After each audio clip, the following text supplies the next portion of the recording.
The rain slammed against the window of the San Francisco cafe, each drop a tiny explosion of sound that drowned out the world.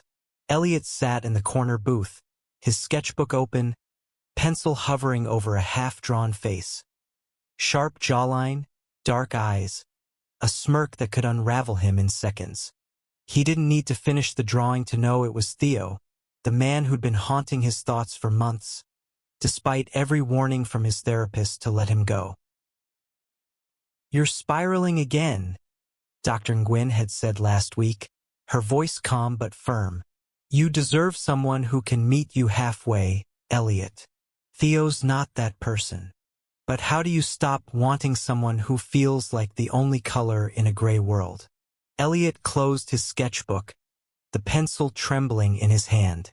He'd met Theo 6 months ago at a queer art gallery opening in the Mission District. A night that started with a spilled drink and ended with a kiss that burned through every defense he'd ever built. Theo was electric, charismatic, unpredictable, a photographer with a laugh that could light up a room. But he was also a storm, always pulling away when things got too real, leaving Elliot chasing shadows.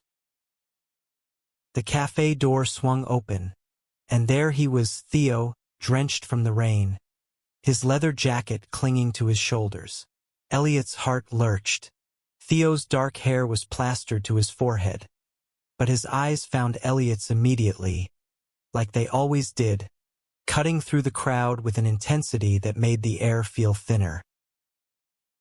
"Miss me?" Theo asked, sliding into the booth across from him, his voice low and teasing. Elliot wanted to say no, to guard himself, but the truth was a traitor. "You know I do," he admitted, his voice barely above a whisper.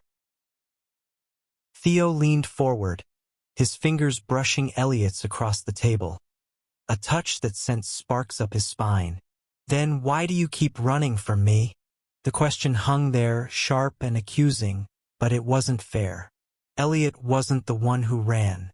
Theo was the one who'd vanish for weeks, only to reappear with a smile that made Elliot forget every promise he'd made to himself. He wanted to scream, to demand answers, but instead, he just stared at the man who'd become his greatest weakness. "I'm not running," Elliot said finally, his voice cracking. "I'm trying to survive you." Theo's smile faltered, and for a moment, something raw flickered in his eyes. Regret, maybe, or something deeper. But then it was gone, replaced by that familiar, guarded smirk.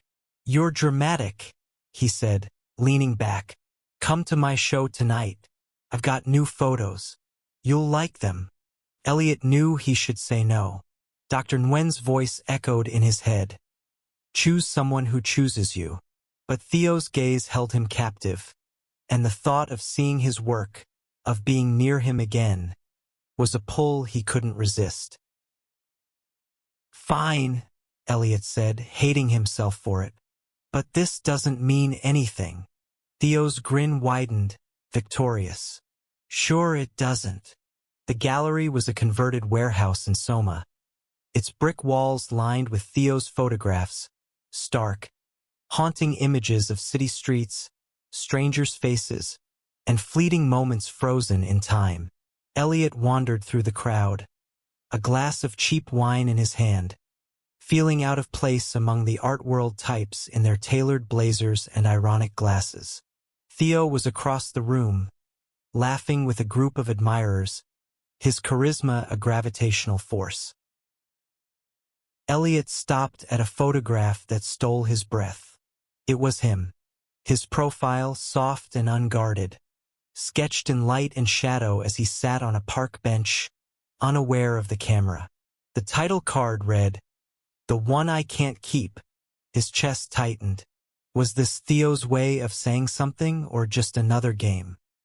He felt a presence behind him and turned to find Theo, closer than he expected, his expression unreadable.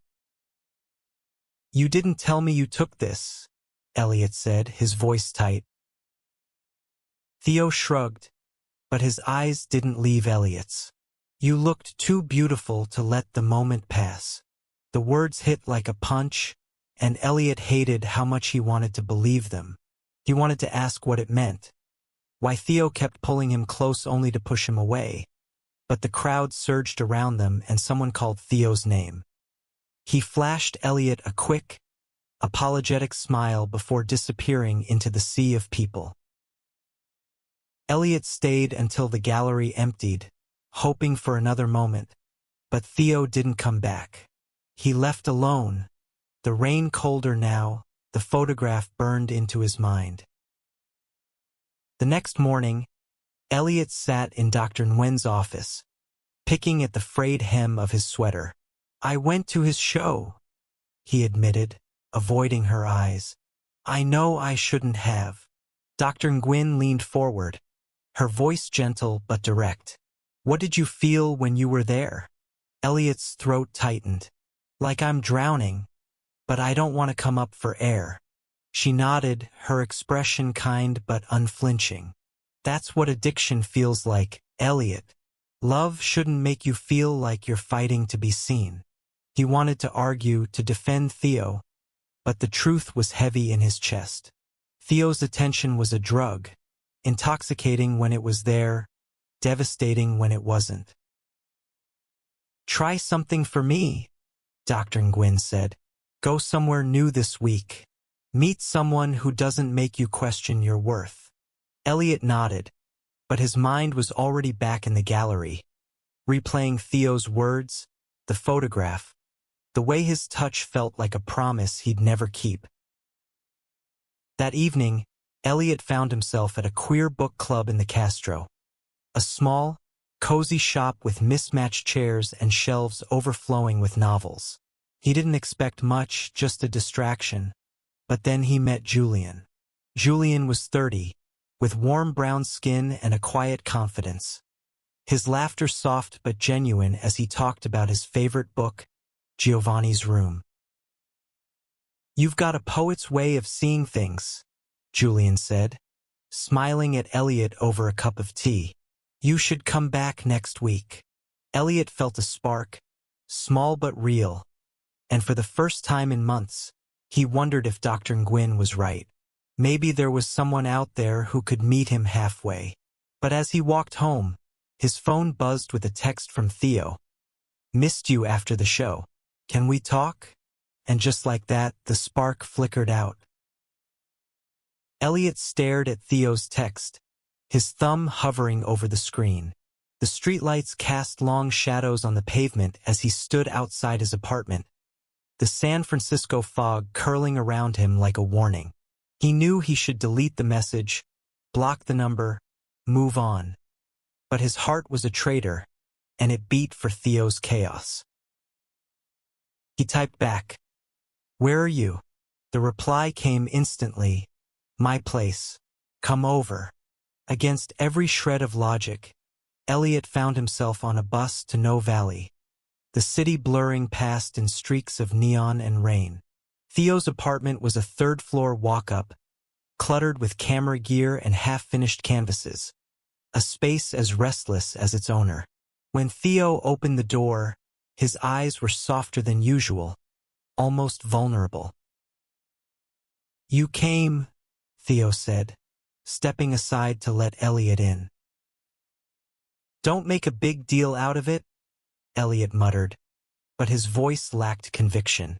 The air between them was heavy, charged with all the things they never said. Theo poured 2 glasses of whiskey, handing one to Elliot.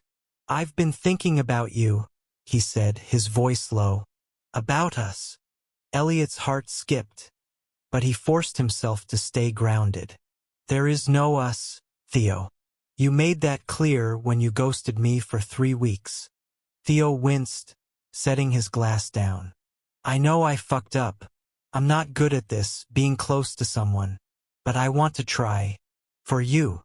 The words were everything Elliot had wanted to hear, but they felt fragile, like glass that could shatter with one wrong move. He wanted to believe Theo, but the scars of past promises stung too much. Prove it, Elliot said, his voice trembling. Show me you mean it this time. Theo stepped closer, his hand brushing Elliot's cheek. I will, he whispered, and then he kissed him. A slow, searing kiss that felt like a vow. Elliot melted into it, his defenses crumbling. But a small voice in his head screamed that this was just another moment Theo would take back. The next few weeks were a whirlwind. Theo was present in a way he'd never been before. Texting Elliot every morning, showing up at his favorite coffee shop with a grin, even inviting him to a weekend trip to Big Sur. They drove down the coast, the Pacific glittering under the sun, and for the first time, Elliot felt like Theo was really trying. They laughed, shared stories, and at night, under a blanket of stars, Theo held him close and whispered, I'm not going anywhere. But doubt lingered like a shadow. Elliot couldn't shake the fear that this was temporary, that Theo's effort was just a phase. At night, when Theo slept, Elliot would lie awake, replaying Dr. Nguyen's words. Love shouldn't make you feel like you're fighting to be seen. One evening, they attended a fundraiser for a local LGBTQ plus youth center, a glitzy event in a downtown hotel. Theo was in his element, charming donors with his quick wit, while Elliot stood quietly by his side, feeling like an accessory. A man named Marcus, mid-40s with a kind smile and a tailored suit, approached Elliot during a moment when Theo was across the room. You're Elliot, right? Marcus said, his voice warm. I saw your sketches at the gallery last month. You've got real talent. Elliot blushed, and used to the attention. Thanks. I'm just figuring it out. Marcus laughed softly. Aren't we all? If you ever want to show your work, I run a small gallery in Oakland. No pressure, just you've got something special. The conversation was easy, grounding, and for a moment, Elliot felt seen in a way he hadn't in weeks. But then Theo appeared, his arm sliding possessively around Elliot's waist. Who's this? He asked, his tone light but edged with something sharper. Marcus raised an eyebrow but smiled politely. Just a fan of Elliot's work. He handed Elliot a business card before walking away. Theo's grip tightened. What was that about? Elliot pulled away, irritation flaring. He was being nice, Theo. Not everyone's trying to steal me. Theo's jaw clenched, but he didn't say anything.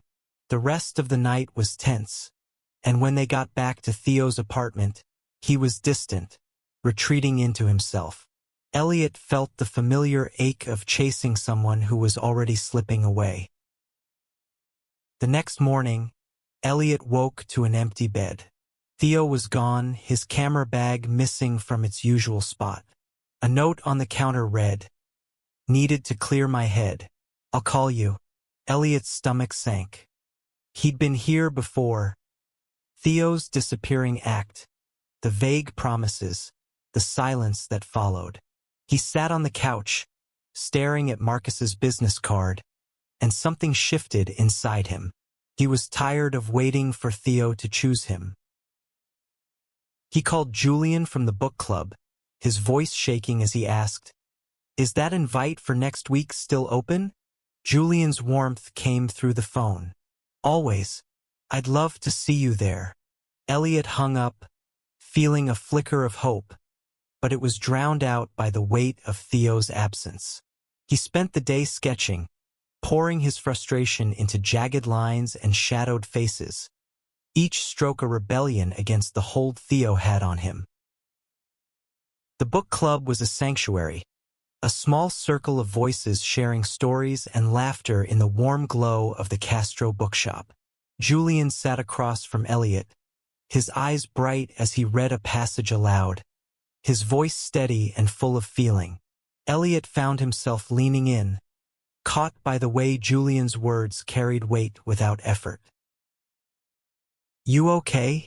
Julian asked after the meeting, noticing the way Elliot's hands fidgeted with his sketchbook. Elliot hesitated, then let the truth spill out. I'm trying to move on from someone. It's harder than I thought. Julian nodded, no judgment in his expression. Love's messy like that, but you're here and that's a start. They walked through the Castro, the neon signs buzzing above them, and Julian's easy presence felt like a balm. He didn't push, didn't demand, just listened as Elliot talked about his art, his fears, and eventually Theo. He sounds like he's got a lot to figure out, Julian said carefully. But you don't have to wait for him to do it. Elliot wanted to agree, but Theo's face flashed in his mind.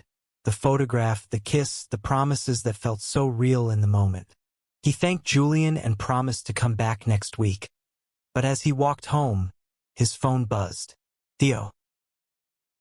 Can we meet? I'm sorry. Elliot's resolve wavered. He knew he should ignore it, but his feet carried him to the pier where Theo asked to meet. The fog was thick, the Golden Gate Bridge barely visible in the distance.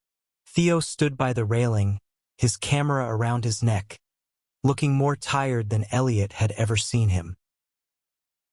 I fucked up again, Theo said, his voice raw. I got scared. I always do when it feels too real. Elliot's heart ached, but he forced himself to stand firm. Why do you keep doing this, Theo? You say you want me, but you run every time I get close. Theo looked away, his hands gripping the railing. I don't know how to do this. My dad, he left when I was a kid. Everyone I've ever loved leaves. I guess I push people away before they can do it to me. The confession cracked something open in Elliot. He saw the pain in Theo's eyes, the kind that mirrored his own, and he wanted to reach out, to fix it. But he also knew that wasn't his job. I can't keep being your safety net, Elliot said, his voice breaking. I deserve more than this. Theo turned to him, his eyes pleading. I'm trying, Elliot. I swear I am. Just give me one more chance. Against his better judgment, Elliot nodded. They walked along the pier, the silence between them heavy but not empty. Theo's hand found his, and for a moment it felt like enough. The next few days were a fragile truce. Theo showed up consistently, bringing coffee to Elliot's tiny studio apartment, sitting quietly as Elliot sketched. It was almost perfect, but Elliot couldn't shake the feeling that he was waiting for the other shoe to drop. At Dr. Nguyen's office, he laid it all bare. He's trying, he said, but I'm terrified it's not real. Dr. Nguyen leaned forward. What do you want, Elliot? Not what Theo wants, not what you think you should want. What do you need to feel whole? The question hit hard. Elliot didn't know the answer, but he knew he was tired of feeling like he was begging for scraps of love. That night, Theo invited him to a rooftop party in the Mission, a chaotic mix of artists and musicians. Elliot watched Theo move through the crowd, his charm effortless, but there was a moment when Theo looked back at him, and the world seemed to pause. They danced under string lights, Theo's hands steady on Elliot's waist, and for once, it felt like they were in sync. But then Elliot saw it. A flicker of hesitation in Theo's eyes when someone asked if they were together. Theo laughed it off, saying, "We're just figuring it out," and Elliot's heart sank. On the way home, he confronted Theo. Why can't you just say it, that we're together? Theo sighed, running a hand through his hair. It's not that simple, Elliot. I'm not good at labels. It's not about labels, Elliot snapped. It's about whether you're in this or not. Theo didn't answer, and the silence was louder than any words. Elliot stopped answering Theo's texts. It wasn't easy. Every notification made his heart race. Every silence felt like a wound, but he was done chasing. He threw himself into his art, filling his sketchbook with bold, angry lines, portraits of strangers he'd seen on the bus, in the park, anywhere but Theo's face. Julian became a constant in his life, a steady presence at the book club and beyond. They started meeting for coffee, then dinners, and Elliot found himself laughing more, feeling lighter. Julian was different, open, patient, someone who didn't make Elliot feel like he was auditioning for love. One evening, they sat on a bench in Dolores Park, the city sprawling below them. Julian turned to him, his eyes soft. "I like you, Elliot. I'm not asking for anything you're not ready to give, but I want you to know that." Elliot's breath caught. He liked Julian too, his kindness, his steadiness, but Theo's shadow lingered.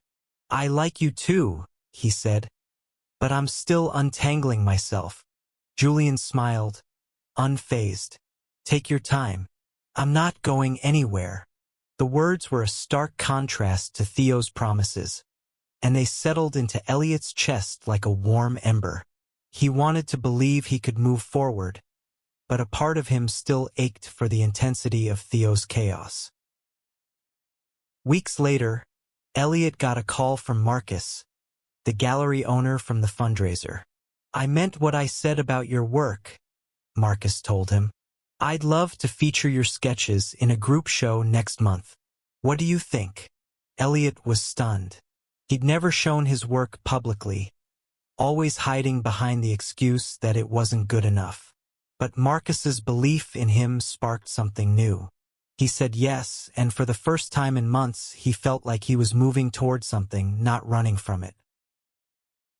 He spent hours preparing, selecting sketches that told a story, his story of longing, heartbreak, and resilience. The night of the show, the Oakland gallery buzzed with energy. Julian was there, beaming with pride, and even Dr. Nguyen sent a congratulatory text. Elliot felt alive, seen, like he was finally stepping into his own light. But then he saw Theo. He was standing by a sketch of a faceless figure in the rain, his expression unreadable. Elliot's heart thudded, but he forced himself to stay calm. "You didn't tell me you were showing," Theo said, his voice quiet. "You didn't ask," Elliot replied, his tone steady. Theo stepped closer, his eyes searching Elliot's. "I'm proud of you. It's incredible." The words should have meant everything, but they felt hollow. Elliot saw Julian across the room, laughing with a friend, and he realized what he'd been missing. Someone who showed up without being chased. "I'm glad you came," Elliot said, "but I need to do this for me now." Theo's face fell, but he nodded. "I get it. I wish I'd been better for you." Elliot didn't respond. He walked away, joining Julian, and for the first time he didn't look back. The next morning, Elliot woke to a text from Theo. "I'm leaving for a job in New York. I hope you find what you're looking for." The words stung, but they also set him free. He didn't reply. Instead, he called Julian and asked him to meet at the beach. The San Francisco beach stretched out before Elliot and Julian, the waves crashing softly as the sun dipped below the horizon. They sat on a blanket, the air cool and salty, and Elliot felt a quiet peace he hadn't known in months. Julian's hand rested near his, close but not demanding, a silent offer of presence. "You're different today," Julian said, his voice gentle, lighter. Elliot smiled, his eyes on the ocean. "I think I'm finally letting go." He told Julian about Theo's text, about the gallery, about the weight of choosing himself. Julian listened, his gaze steady, and when Elliot finished, he squeezed his hand. "You're stronger than you think," Julian said, "and you're worth more than someone who can't see that." The words settled into Elliot's bones, grounding him. He looked at Julian, really looked at him. The warmth in his eyes, the quiet strength in his smile, and felt a spark, Not the wildfire of Theo's chaos, but a steady flame that could grow. They stayed until the stars came out, talking about everything and nothing. Elliot didn't know what the future held, but for the first time he wasn't afraid of it. He was learning to choose himself, to believe he deserved a love that didn't hurt. Months later, Elliot's sketches were selling steadily, and he was planning a solo show. He and Julian were taking things slow, building something real, something that didn't feel like a constant battle. Theo's name still crossed his mind sometimes, but it was a faint echo, not a roar. At his final session with Dr. Nguyen, Elliot sat across from her, his sketchbook closed. "I think I'm ready to stop coming," he said. "Not because I'm fixed, but because I'm starting to trust myself." Dr. Nguyen smiled, her eyes warm. "That's the best reason to stop. You've done the work, Elliot. Keep choosing you." He walked out into the San Francisco sunlight, the city alive around him. He didn't need Theo's chaos to feel alive anymore. He had his art, his friends, and a heart that was learning to love without fear. And that, he realized, was enough.